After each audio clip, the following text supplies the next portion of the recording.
to run numbers for people. And what we do is use the actual historical returns of the S&P 500 for the last 100 years.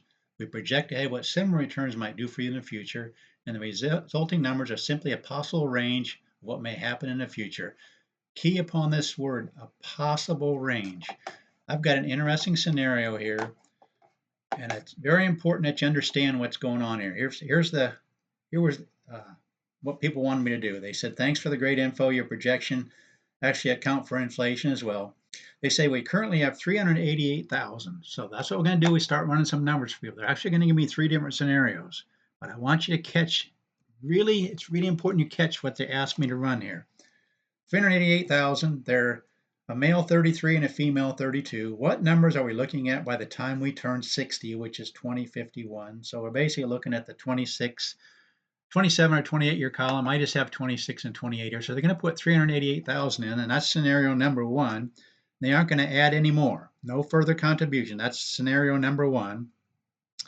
And listen to what they want me to do. They want me to run the numbers, and in year 2051, they want to withdraw 4%. Now, this is key. This is key. They want to withdraw 4% when we run these numbers, which let me just do that real quick. What we do is run the numbers for every single year, and we're going to see the possibilities of what happened in the last 100 years for the 26 and 28-year column. Again, putting in 388,000 all the way across. They're not adding another dime.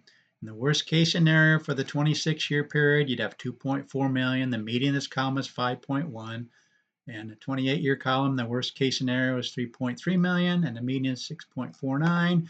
This is the actual breakdown for the 26-year period. 100% of the time, you'd have over 2 million. 76% of the time, color-coded in blue, you'd have over 4 million. 31% of the time, 8 million. The 28-year column is, of course, better. 96% of the time, you'd have over 4 million, and 36% of the time, you'd have over 8 million. Look how many golds there are.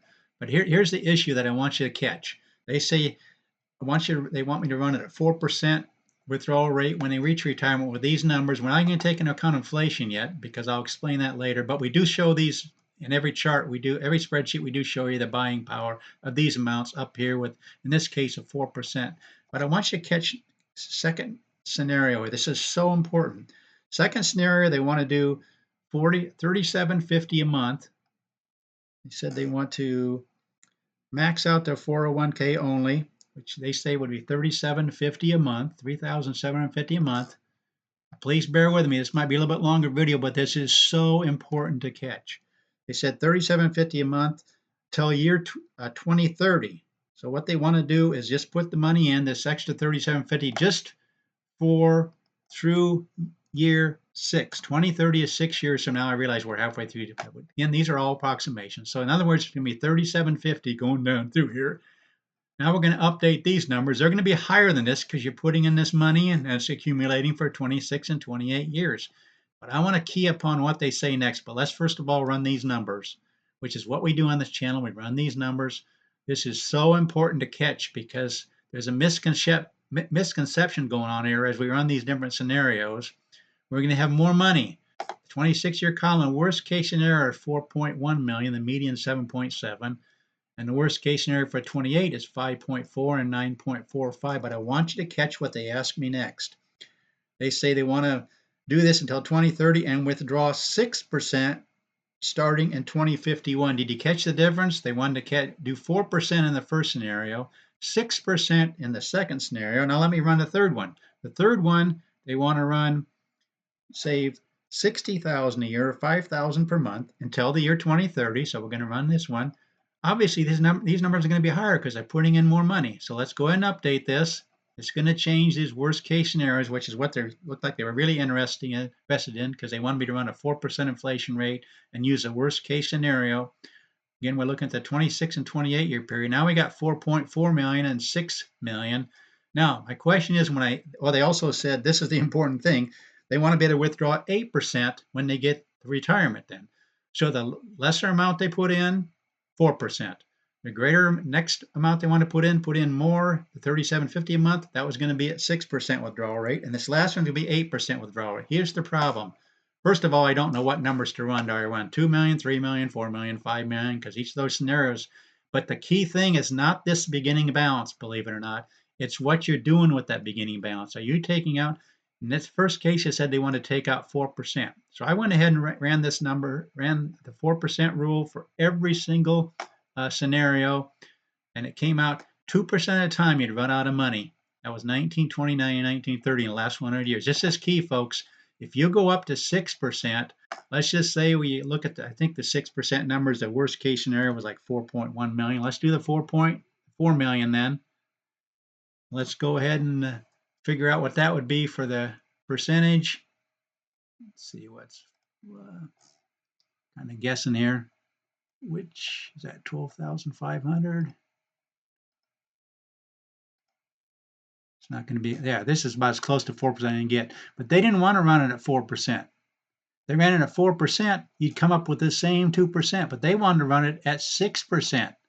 So what would that be? 6% on 4 million. Should have done this ahead of time, but let me just guess here. That's 4.8, 4.5. No, excuse me, we're trying to get to the 6%. This is what I really want to point at. You can't go up in percentage. Even though you have more money, this isn't the relevant part. The relevant part is the percentage that you're taking out. I should have done this ahead of time. Like I said, he wants to get okay, I should have known it was 20,000 on a 4 million. So you're taking out 6%. Now, guess what? This 2% failure rate is no longer going to be 2% because you're taking out 6%. Again, it doesn't matter what, I could be running this at 3 million, 4 million, 5 million, and figure out what 6% of that is, and you're going to run out of money more times in the last 100 years than you did running it at 4%. So at the value of what you have, you can't raise a withdrawal amount just because you have more over here. Look at this, 11% of the time you run out of money.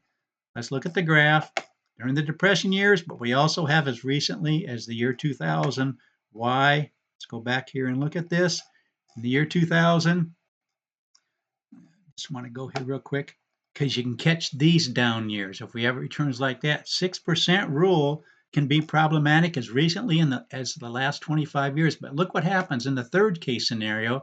They're going to have more money because they put more in. I can run this at any amount you want. Let's just leave it at 4 million. Now let's go up and run 8%.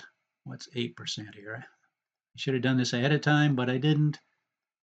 Oh, I don't have it any higher than that. Oh, I got to go back down to. Forgive me for this, folks. I'm doing this on the fly. Let's do 3 million. And try to find that. Is that 20,000 again then? Okay, 8%. This is what I'm keying on, not this over here, because we could have 3 million, 4 million, 5 million, 6 million, depending on how much money you put in. But if you think because you have more money, you can take out more, this would be 8% of 3 million. If you did 6 million and took out 40,000 a month, whatever, watch what happens when you go up to an 8% withdrawal rate. The important thing is don't go by, because I've got more money in there, because I've been putting in more over the year, I can take out a higher amount. You've got to stick to the 4% rule. Why? Because 8% of whatever this balance is over, whatever number we use from the accumulation stage, if you try to take 8% of that, you're going to run out of money 33% of the time based on the numbers for the last 100 years. This is the graph. You got the Depression years, 1937, a whole bunch along in here, in the late 60s, early 70s, and also you got 2000, around the year 2000, you got a bunch.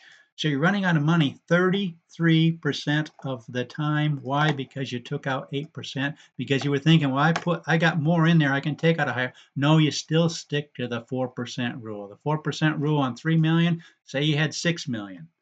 Watch what happens. 6 million.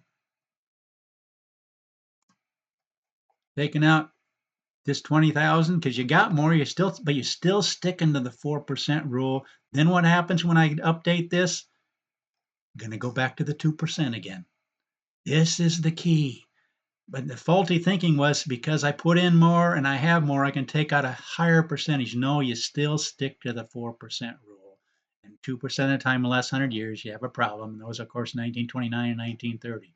But hopefully this makes sense. I love running numbers for people. Please consider subscribing to this channel. If you want me to run your numbers, just give me your beginning balance, your monthly contribution, and your desired increase. And best if we have at least 20 years. In this video, we had 26 and 28 years. But hopefully this makes sense. Just because you have more money, you put in more money over the next few decades doesn't mean you can take out a higher percentage.